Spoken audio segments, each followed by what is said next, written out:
see may appear to be true, may attract you. I mean, doesn't mean that they will have a unyielding influence on you, but they can confuse you. They can put you at the crossroads of different viewpoints. At that moment, you do mananam. What is mananam? The kind of doubts which emerge in your mind when you're exposed to several ideas and several questions which emerge in your mind. These multiple questions and multiple ideas which try to crowd your mind, through mananam you try to organize the kind of ideas that you have received, and you analytically think about different theoretical possibilities, different possible conclusions, and then you look at the inside of the guru who has given you the interpretation of the Vedanta sutras, or say the Upanishads or Bhagavad Gita. You meditate on what they have said. Now these days this manana is so important, because on the YouTube, or now you have X and you have so many social media, they can confuse you. Everybody says one thing. They can completely confuse, destabilize, make your understanding more uncertain and thoroughly fragmented, pulled from all sides. So, therefore, the acharyas tell us, don't get confused. You have to do mananam. Oh, only reading a certain viewpoint, even if you have fully understood it, will not help you answer. So, you sit in a Vedanta class, you go and listen to an acharya, and you love what he says, and you come back full of ideas, and you have full of confidence and peace of mind and everything. Then you have some other person you meet in the tube or you meet in the office who asks you a few counter questions, and you get floored because you haven't done mananam. You have not fully understood what exactly you have heard. You have understood what is told to you, but you have not looked at the counterpoints and questions, and you have not been able to refute them.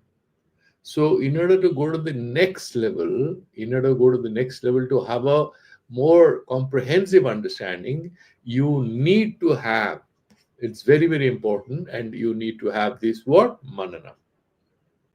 So, Sansya Nirasanam, you have a lot of doubts which emerge in your mind, and you need to flush out these ideas which challenge your understanding. You need to remove them from you. Okay?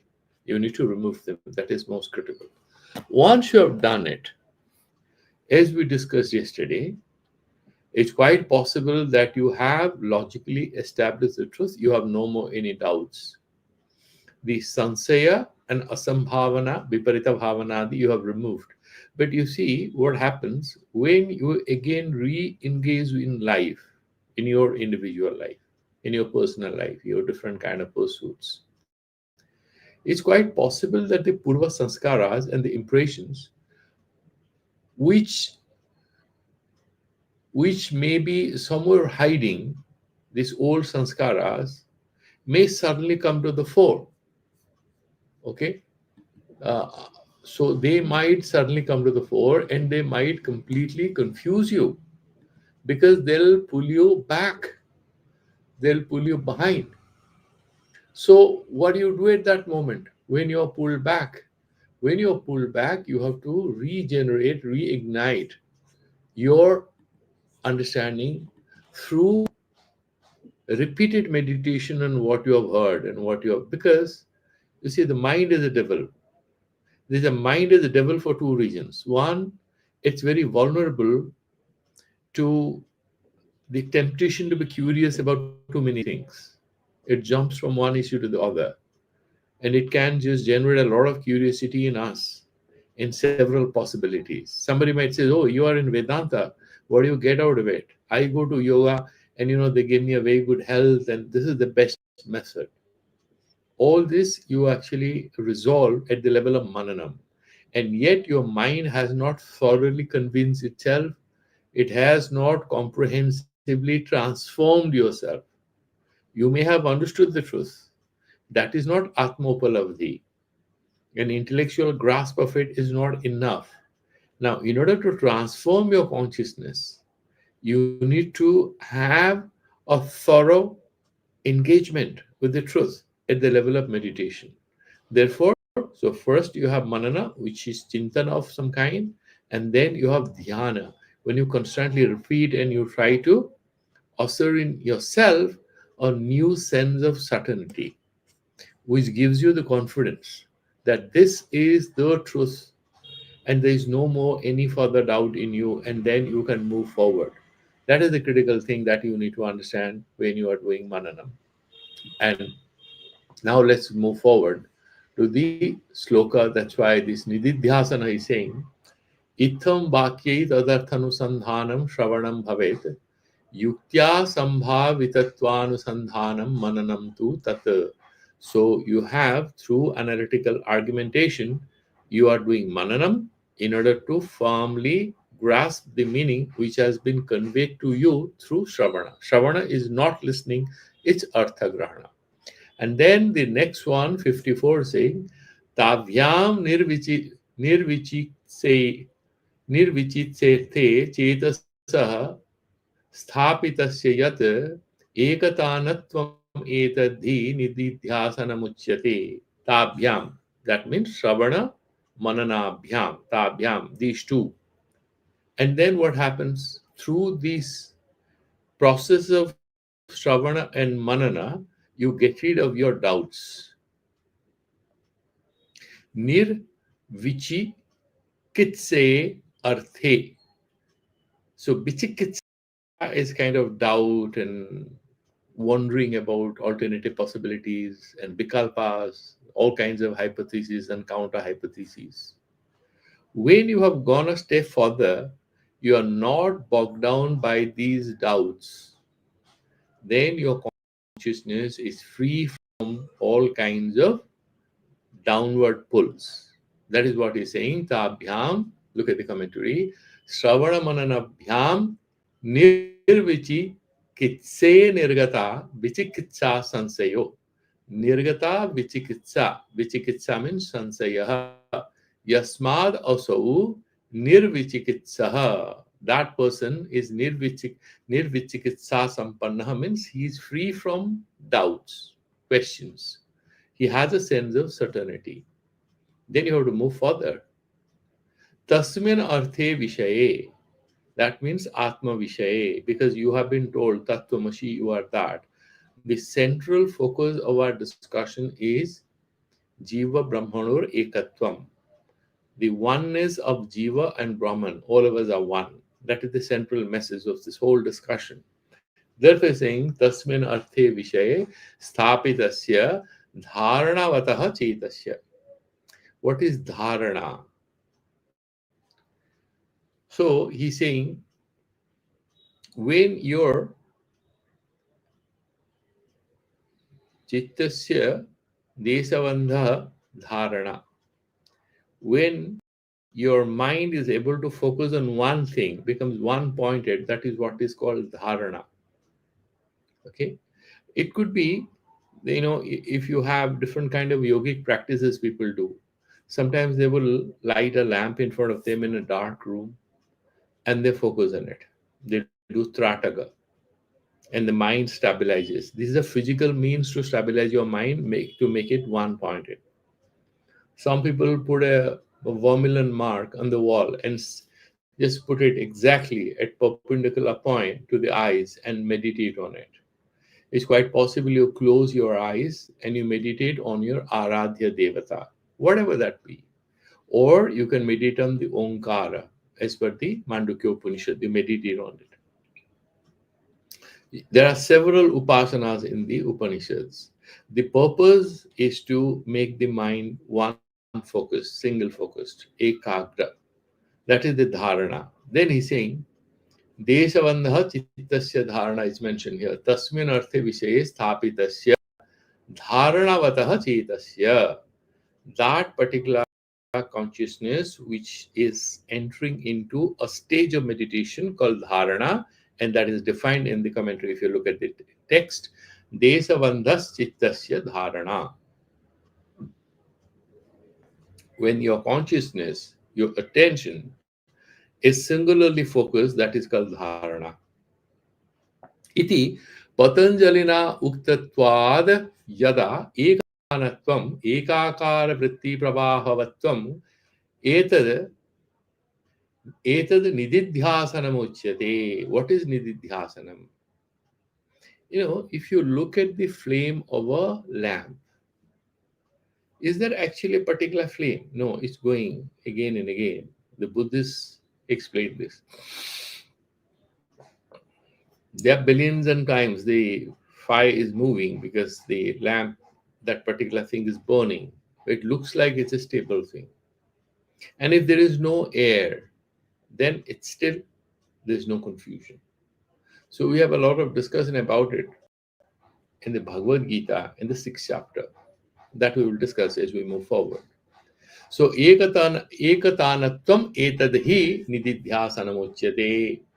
When free from doubts, your consciousness is firmly, the printing error is there, it looks like Anushmara there, that's a printing error, Sthapitasya Chitaha Chetasaha Yat Ekatanatvam etadhi, because of this.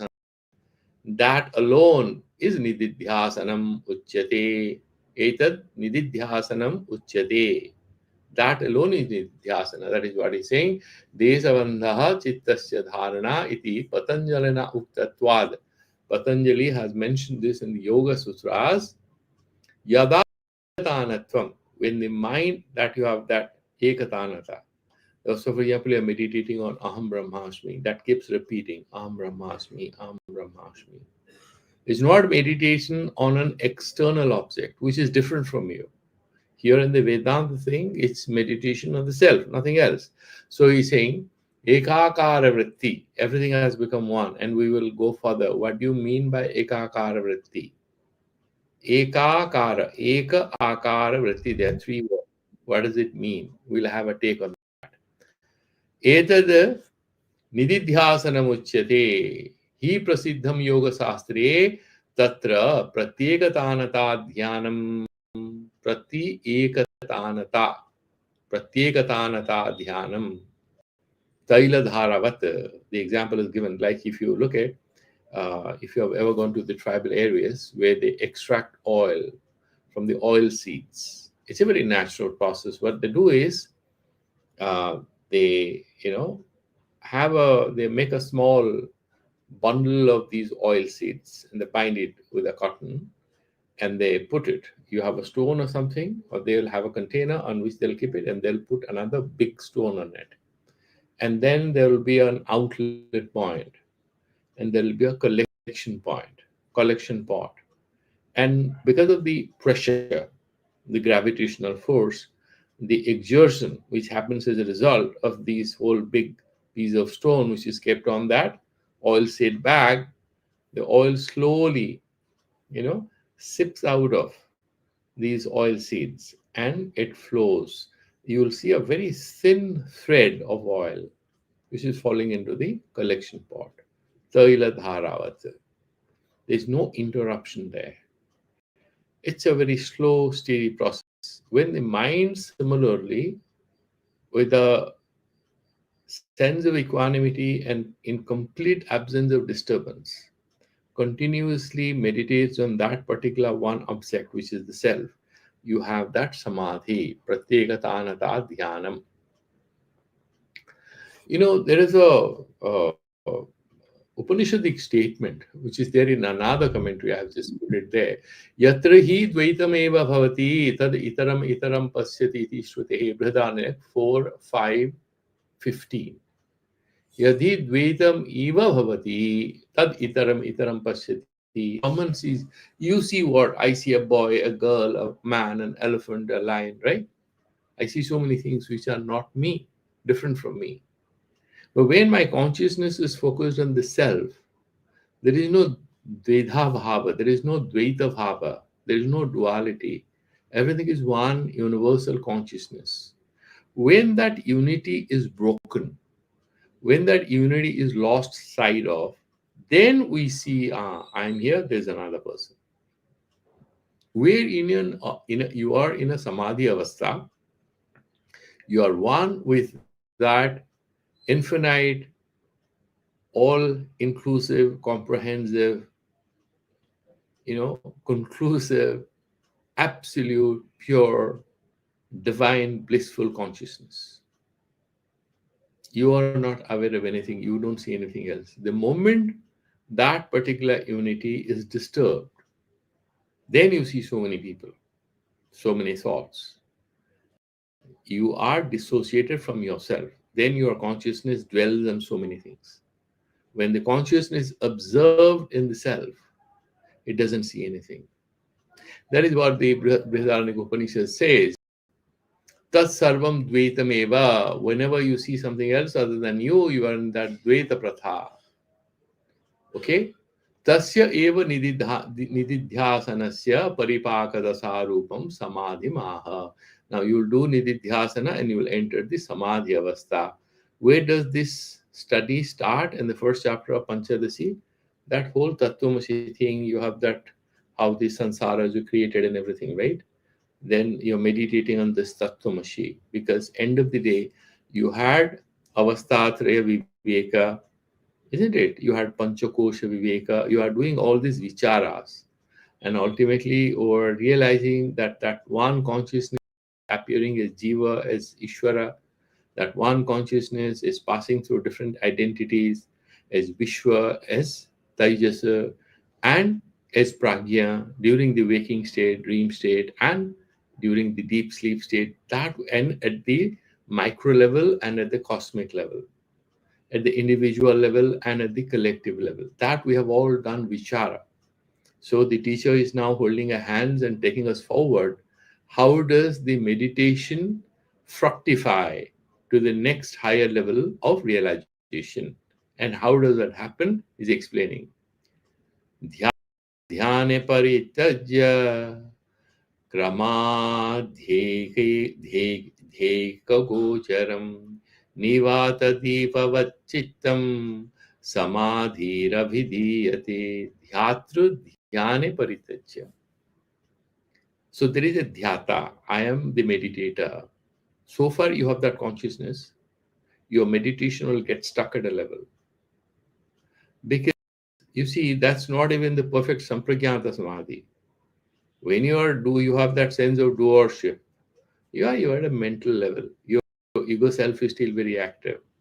So dhyatra, dhyana, both. I am the meditator and I'm a man who is very sattvic and I'm doing meditation right now. So that is called tripiti.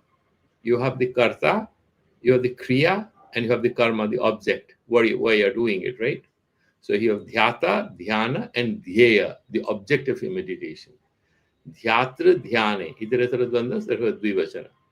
Dhyatra dhyane paritajya. So first you have to lose consciousness of the fact that you are meditating. And then what? Kramad dhyaya ekagosharam. Kramad, slowly. Of course, first I'm going to sit and meditate. You have to plan. I must get up early morning, then I'll do meditation. Of course, you have to start with the little ego, the spiritual ego. It'll have an agenda. What is the agenda of the spiritual ego? To annihilate itself, to drop itself, and enter into the next higher level of reality where ego self is flushed out. What remains? The sattvic self, and you're going further up. Then you're getting rid of this kartutva bhava. There is no karta, there cannot be any karma. What remains?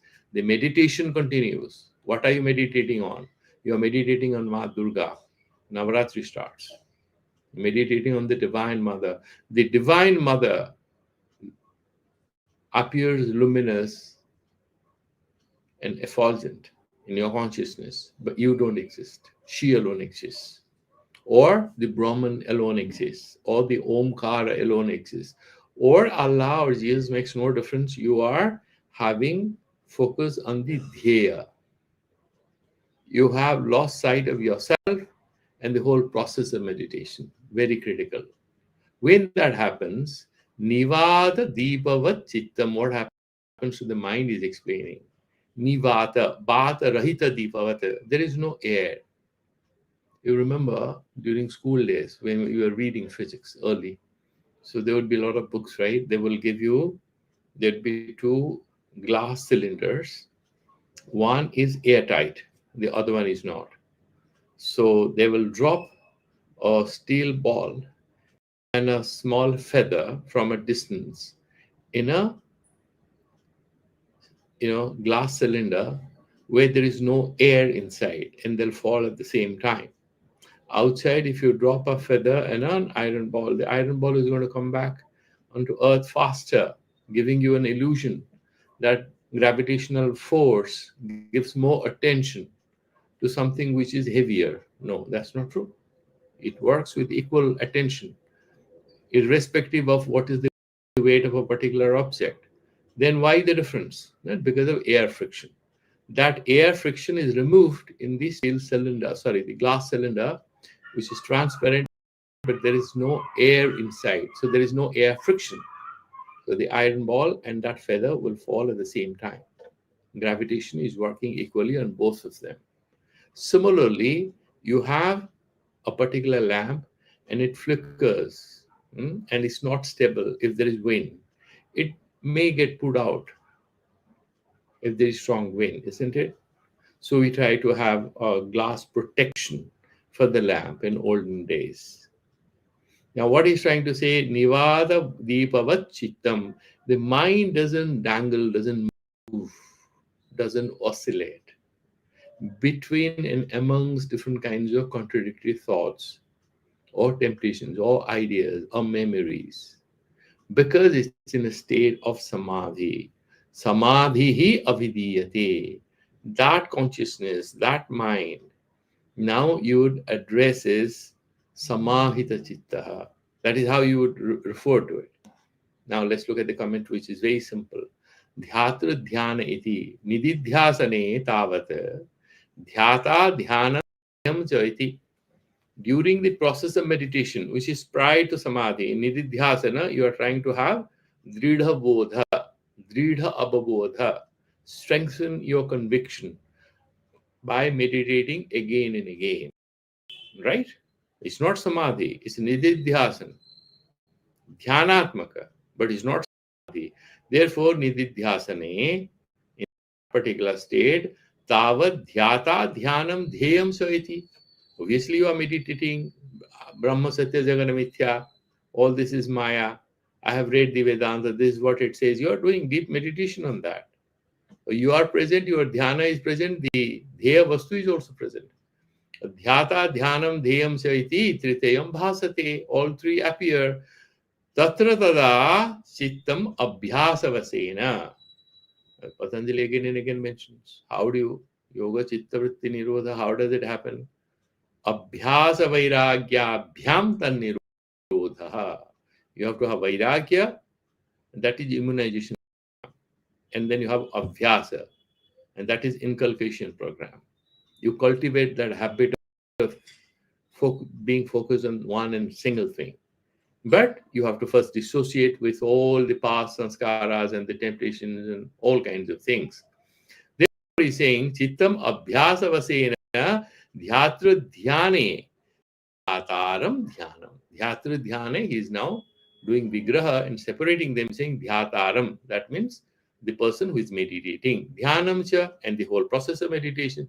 Cha kramat paritajya. How will you do meditation? How will you enter into samadhi? If you do parityaga, dhyata and dhyana? No. The idea is removing your focus or attention from these 2 points of these whole prakriya meditation. Don't think about who is meditating and what is happening. Lose sight of it. Kramat paritajya dhega gocharam. Gocharam is vishayam. Only your consciousness is kind of floating with one thing, which is the dheya vastu. Dhega gocharam dhyam ekam eva gochara. That dheya is the only thing. What is that? Gochara means vishaya. That is the subject matter, the object of your meditation. तो गोचर विषयो जस्य तत् तथाविधम bhavati. Now, I have mentioned the story earlier, which our respected Vedanta acharyas keep repeating to us at Rishikesh when we go to study Vedanta.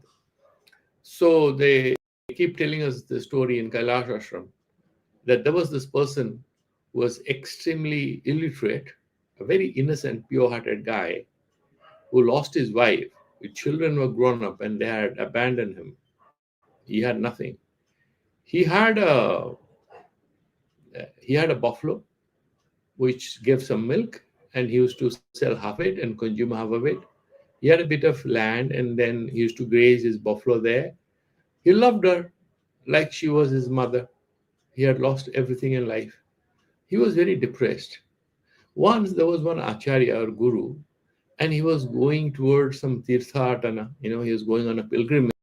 He passed through that village, and this person who was middle aged went to him and said, Maharaj, you try to liberate me. I have nothing in my life.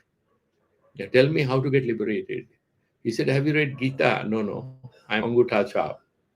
I give the thumb impression. I haven't studied anything, not even alphabets. Have you heard any Purana or anything? Did you attend in satsang? No. I was busy taking care of my land, taking care of my family. My wife is dead. I am left with a buffalo. Okay.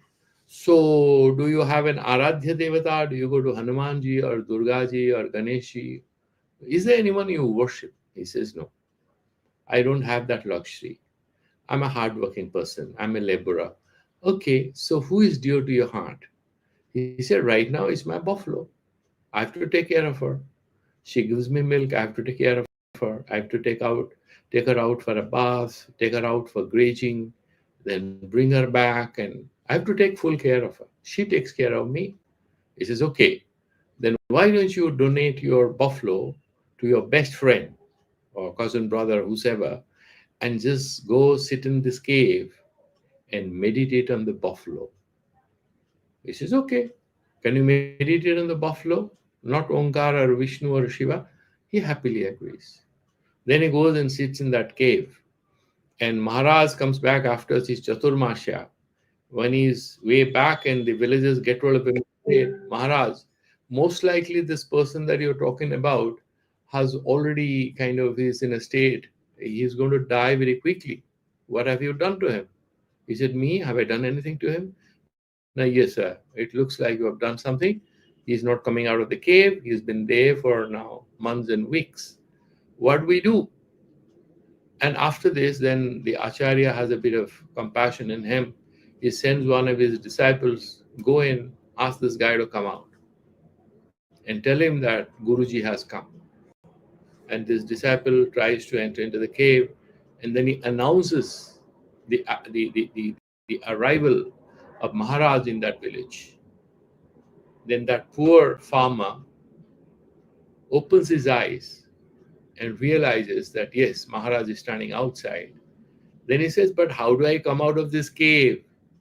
My horns are too big, and they are getting obstructed by the small narrow escape. The whole opening of this cave is so narrow. My big horns, I can't come out. Then Maharaj realizes that his meditation is pretty successful. His meditation is quite successful. He's very happy, and he sends his disciple to hold his hand and slowly help him get out of the cave and explain to him, look, my boy, this is the truth, and you do not worry about it. You have actually reached a certain level of meditation where you are not further confused. You can, in fact, get what I'm giving you. Then he gives Guru Mantra to him.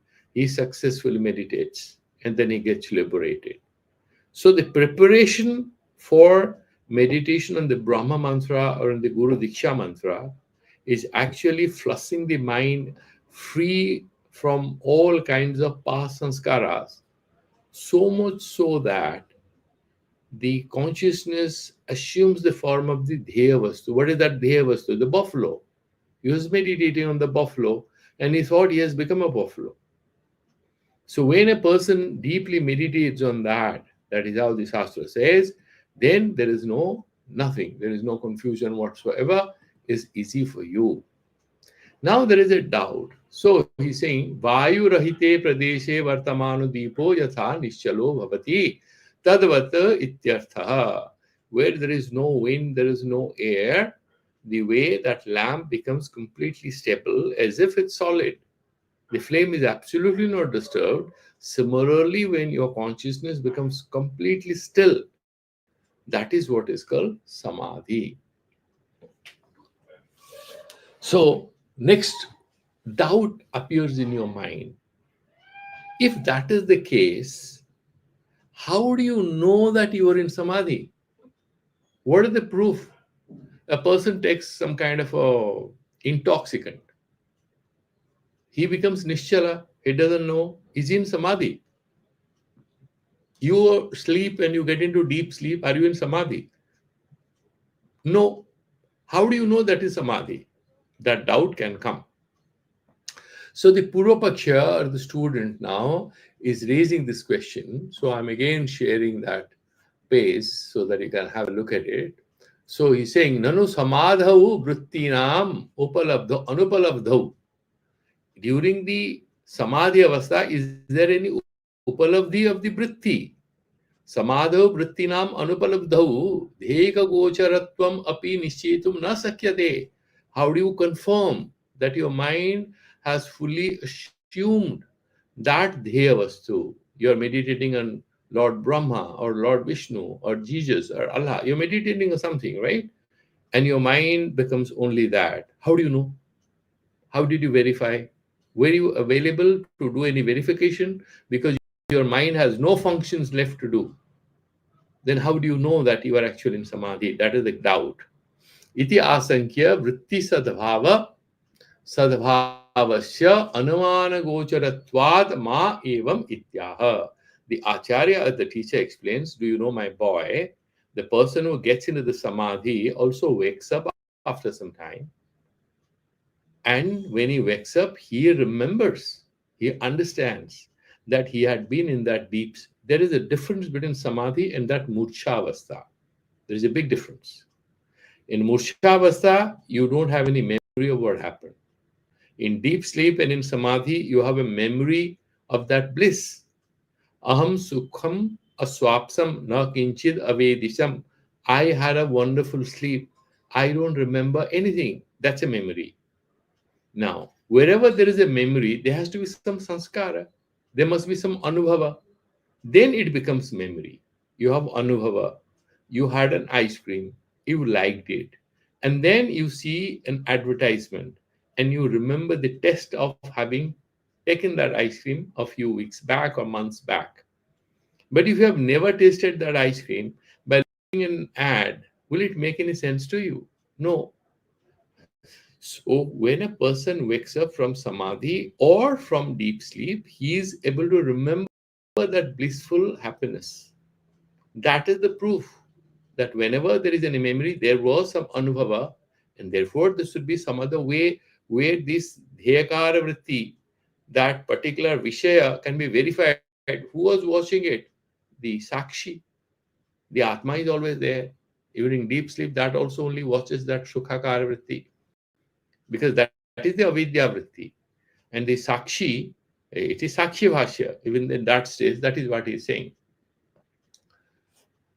Mrutayastu tadanim agyataapyatmagocaraha smaranadanumiyante vyuthitasya samuthitat. Brutayah tu tadanim agyata. Yes, I agree with Ardhangikara. Brutayah tu tadanim. Tadanim means samadhi dasayam. During the samadhi state. Ajnata. Obviously, the vrittis will not be known because you are in deep. You are not having any sense perception. Your mind is not indulging in all kinds of verificatory processes. It's having ekakara vritti. How can it also watch the vrittis at that time? No, it is not going to do that. Obviously, they are ajnata. Api atmagocharaha. Yeah, they are not known by my mind, but they are nevertheless observed. By whom? The eternal observer, which is in me, the sakshi, the atma, atma gocharaha. They become atma vishaya. And how do you know? Oh, really, it's a big statement. There's quite an assertion. You have got any proof, sir? Then he explains, smaranad anumiyante, because I am able to do smaranam. when I wake up from the samadhi, what a wonderful meditation today I had. You are being able to remember, right? That means there was anubhava, there was sanskara. Smaranad anumiyante. So you do anumana. Vyuthidasya. So you have samadhi dasa, jnana dasa. You have the state of being one in your, or indriyas are asleep, you are not connecting with, there is no vishaya sansarga. Then you wake up and you have to go and take a bath. Why? There is a solar eclipse, or there is some kind of a puja going on, Navratra. So there will be some Chandi part, and you have to go and sit with your sishyas, even though you are an Atmagyani. In order to motivate them, you have to go. All the acharyas do it. So therefore, Mrityudasya Samutthitat, and then he has this Marana, and that is the proof that this particular kind of samadhi does happen. The commentary is very simple. Atma gocharaha atma gochara vishayo yasamtaha. So atma gocharaha, atma gocharo vishayo yasam. Yasam. So you have these vrittis, right? Not one, two, or three, many. So of these vrittis, right, you have this, they become, the Vishaya becomes Atma. Vritti tadanim samadhi kale ajnata api. Even though the vritti is not clearly, perfectly noticed, observed, perceived, even then, because you are in samadhi avastha. Vithutasya samadhehe uthitasya. A person who has woken up from samadhi, then what happens to him? Samuthitat utpannat maranat, and then he is able to remember. That memory trickles, it flickers in his mind. Yes, I had a wonderful meditation. Etavantam kalam samahite abhavam. Oh my God, I was in samadhi. What is the time now? Sir, today is Monday.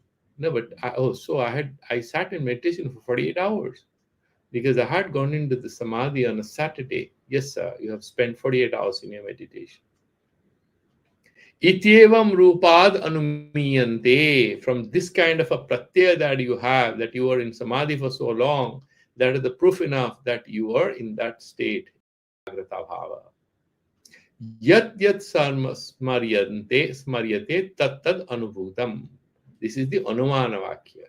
Wherever there is remembrance, definitely there was experience. Without any experience, how can you have remembrance?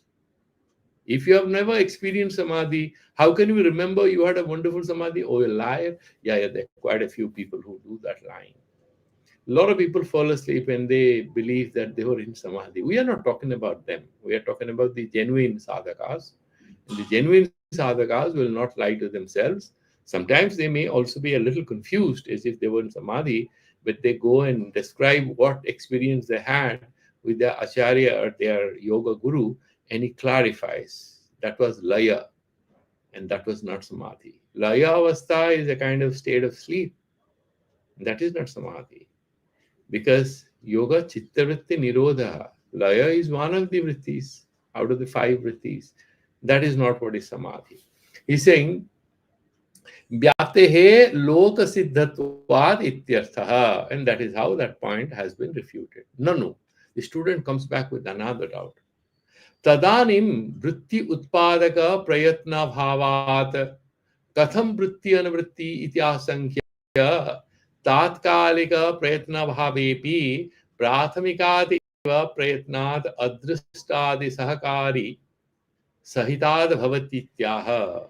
The student is saying, sir, you are saying that the vrittis were not visible, but they were atma gochara. The vrittis were having Vishaya Vastu, which is Atma, and that can be verified through the process of remembrance which follows meditation. The remembrance of a meditation which the Acharya, Guru, or the Sadhaka celebrates is proof enough that he had that samadhi.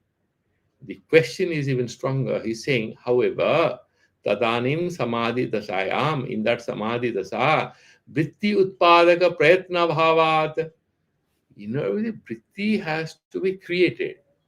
And vritti will happen if there is some effort, some prayatna has to be there. Was it there during samadhi avastha? No. Vritti, anavritti, then if you have vritti, then you will have anavritti, then will be a sanskara, all the stories you are telling me. I don't accept. He's saying, the Acharya answers, I agree with you, my boy. Tatkalika prayatna bhabepi. At that very moment, yes, there was no effort to understand that there is Atma Gocharata in this particular whole Samadhi Avastha. Prathamikad eva prayatnat adrishtadi sahakari sahitad bhavati. There are many factors he's quoting, as a result of which a person is able to remember the blissful experience of samadhi after he stands up or wakes up or sits up or opens his eyes. How does that happen? Then that comes in the verse number 57. वृत्तिनामनवृत्तिस्तु प्रयत्नात् प्रथमादपि अदृष्टा सकृदभ्यास संस्कार सचिवाद भवेत्. Vrittinam anavrittistu. You will have memory only when you have experience. Vrittinam anavritti. There is a something which follows them, right? Something which, there is a preceding factor, there is a succeeding factor. Vritti and anavritti. Vrittinam anavritti tu prayatnat prathamadapi. He's now saying how that's possible. He's quoting different factors. What is that? Adrishta. What is adrishta? Adrishta is something you refer to in colloquial language is what is your bhagya, your fate, your destiny, your good luck. Huh? Here there is a more deeper analysis of that word.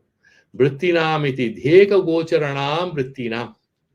When this atmakara vritti is continuing pratyekata anata dhyanam samadhi that happens in you, he's saying dheka gocharanam vrittinam, these vrittis which are only focused on the dhyatri and dhyana parityajya, only focused on the dheya vastu, that kind of vritti which are repeating itself, right? So he's saying vrittinam anavrittistu pravaha rupena anugatistu. What is anuvritti? Pravaha rupena anugati. This is X, this is X, this is X. I remember it was a very wonderful experience. So we were all sitting to take sannyas in Kailash Ashram. So what they do is they'll put you in a hall, all the people who come to take sannyas, and then you have to wake up in early morning, 3 o'clock, you take a bath, and go to, and they'll give you some seva. It's a preparatory, 10, 15 days, 20 days, they'll keep you. So there was one grihastha. He was a remarkable person who had come to take sannyas. He now lives in Hyderabad. I had a short conversation with him. So he gave away his property to his children, his daughter, his son, and all. And his wife was dead, and he was perhaps in his late 60s, and he decided that he will take sannyas and stay.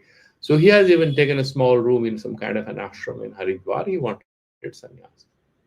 He was quite a remarkable person. So he will be sitting on his bed. He'll go to sleep about 9:30, and he'll wake up about 12:30, 1 o'clock. And then when he wakes up, it was, it was extremely cold outside. It's winter. And then he'll go and take a bath. He'll come back. And he'll be sitting on his bed from 2 o'clock onwards. And he'll be doing Ram, Ram, Ram, Ram. Whenever he feels a little drowsy, his head will bend. And then he'll again straighten it, and the Ram, Ram starts. And you never know when he is doing it in sleep or he's fully awake. But that particular repetition of the Ramanama, that was continuous. He had internalized this whole process of remembering the holy name all the time, throughout the day. Remarkable. He was absolutely not having great exposure to Vedanta or Ramayana or Mahabharata, but inwardly he had a very lovely orientation towards divinity. And that was the condition on which he was given sannyas, and I'm quite sure he's healthy and doing wonderfully well. So what is mentioning, what is that adrishta? That is adrishta. Therefore, he's saying vrittinama anuvrittistu pravaha rupena anugati. That pravaha rupena anugati tu prathamadapi prayatnat. Even that first effort that you are making, even before, samadhi purva kalinadapi. And before the samadhi, after you're making, adrishtam asukla krishna karmakyo yaha punya visheshaha. Asukla Krishna. Shukla is, punya, right? You'll go to Swarga, you will get a lot of wealth and all that. And Krishna is Papa, you'll go to Narka and all. So for the yogis, they are neither Shukla nor Krishna. There's a very special category of people. Therefore, the Yoga Sutra says in the seventh one, Karma Sukla Krishnam Yoginaha Trividham Itarisam. You have Shukla, Krishna, and Mishrita. Papa karma, Punya karma, and Mishra karma. Itarisham, all others other than the yogi. Why yogi? He does neither any Punya nor Papa. He's all the time connecting with the divine. You can do Papa or Punya if you connect with the Sansara. If you don't connect with the Sansara, what are you doing? You are disconnecting with the Karta Bhava. And Papa Punya is not possible. Papa Punya is possible only for the Karta. If there is no Karta, there is no Papa, there is no Punya. Neither he will have Punya nor he'll have Papa. Others will think he's doing Punya. He will see a little girl crying and he may give his own shawl because it's a chilly winter. That Punya others will see. He's not seeing because he doesn't exist as a Karta. He might shout at somebody because somebody is being cruel to a little child. You might think that he is a papi. No, he is not even there. He has no karta bhava. So that yogi, karma sukla krishnam yoginaha trividham itaresham, that is Patanjali Yoga Sutra number 7. Is neither punya, that is a vishesha punya. Therefore he is saying, iti patanjalina suchi tattvat, sutri tattvat, that sutra is mentioned 7th. Yasya asakrit abhyasa sanskaraha punah punah samadhi abhyasena janito भावनाख्यः संस्कार विशेषः ताभ्याम सहकारिणाम सहकारी कारणाभ्याम सहवर्तमानात् भवति. That particular thing happens. How was the question? Is saying there is a vishesha punya which is beyond this papa punya karma. There is a very higher order of spiritual realization and a capacity, as a result of which he is able to see that. You might say it's gaslighting. You might say this is not a very strong argument. But what he's saying has a lot of depths in it if you meditate on it. It's not about, he's trying to manipulate you into believing what he's trying to say. Try to think about it. He's talking about a special faculty the yogi develops. The guy who does asakrit abhyasa vasad. Sakrit is once, asakrit is again and again. Nirantara abhyasa vasad. He does a lot of abhyasa, then he perfectly knows. Okay? Like, for example, there is this Zen story. One of my Nepalese friends used to tell me in the university. So there was this Zen master who was participating in an archery, and he'll just look at where is this destination. Once you show him that is particular the point that you have to hit, he looks at it once and he closes his eyes. And if you ask him, why do you close your eyes? And he'll smile and say, if there is a target, and I think there is a target, I may miss it, but the target is in me. And then he hits and it goes there. How does that happen? Asakrita abhyasavasad. He has done it million times, number one. Number two, his mind is stable as single focus, absolutely no distraction whatsoever. And therefore, these things happen as if that's magic. That's what he's mentioning. Vrittinam anavrittistu prayatnat prathamadapi adrishtasakrit abhyasa sanskara sachivada bhavet. Sanskara sachivad. So you have a multiple factor which are positively contributing to his ability to remember that he had Brahmakara Vritti or he had Atmakara Vritti. Then there is another question. We have a couple of minutes. Let me dare to finish this. And this is a very interesting shloka which is taken from the Bhagavad Gita. Nano ayam samadhi purvacharyehi na nirupido drishtaha. Where did you get this, my dear?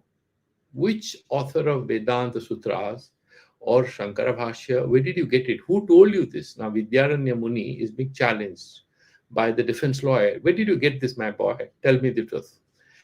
Yasankya sarvaguruna shri purushottamena nirupitatvat ma evam ityaha. He says, no. I am not talking about any human gurus, my boy. Do you know who is the person who has said this? Now who? Yogeshwara Krishna. Where did he say this? Bhagavad Gita. Where he's saying, okay, go to the 6th chapter. Start verse number 19. So I have all jotted down all the verses here. Yatha dipo nivatasto ningati somupasmita yogino yata chittasya yunjato yogamatmanaha yatro paramati chittam nirudham yoga sevaya yatra chivatmanatmanam pasyan atmani tushyati. All these multiple shlokas are there. Yatha dipo nivatasta. Have you seen that particular verse number 19 of this chapter 6 of the Bhagavad Gita, Srimad Bhagavad Gita? Ityadibhi anekadha. From these slokas, go till the 30th sloka.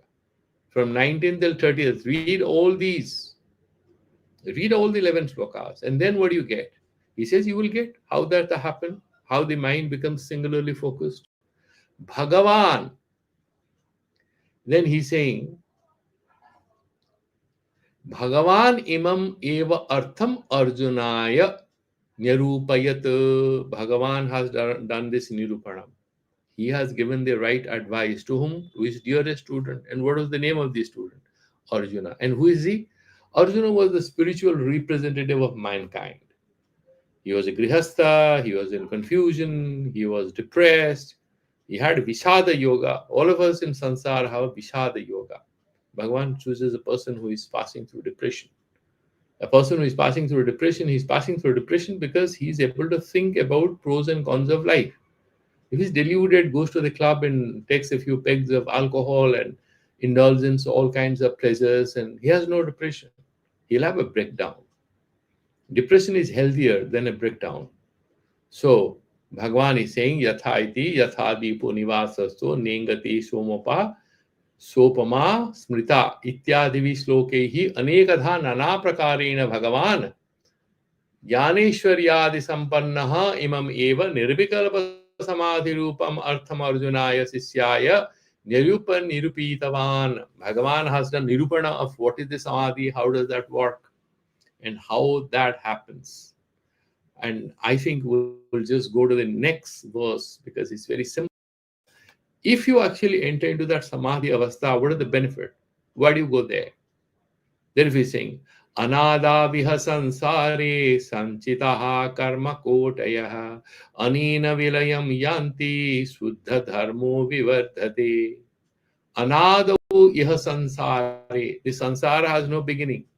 I have already explained sadhanadis. The sansara, jiva, ishvara, jagat, these don't have any beginning. Anado iha sansare, anado sansare, which has no beginning because it's a kalpita. What is the date of birth of the snake that you see in a row? Does it have a date of birth? Does the sansar have a beginning? If it were real, it will have a beginning. It is a projection. What do you mean by a beginning? Something which is a projected reality cannot have a real beginning. If it is a real reality, it can be, you can say, assign it a date of birth. But if just as belief, what do you mean by a date of birth? Therefore, he's saying, Anadu yaha sansare sanchitaha karma kutayaha. Not one or two. Sanchita karma, aneka. Billions of births. We have no beginning. Come on. How many births I was here before? Billion times, even more. How do you know? Anena vilayam yanti anena samadhina. Through that samadhi, vilayam yanti, suddha dharmo vivardhate. And therefore, what happens? You spiritually keep evolving. So you are not having abhyudaya. You are on the path of nishreyas after that. Therefore, he's saying, Chiyante chasya karmani tasmin dishte paravare mundakopanishad ityashrutehe jnanagnihi sarva karmani apiched asipapebhya sarvebhya papakrittamah sarvajnana plavaneva vrijinam santarishyati. Once you have that nauka, that boat of jnana, atma jnana, you can cross over the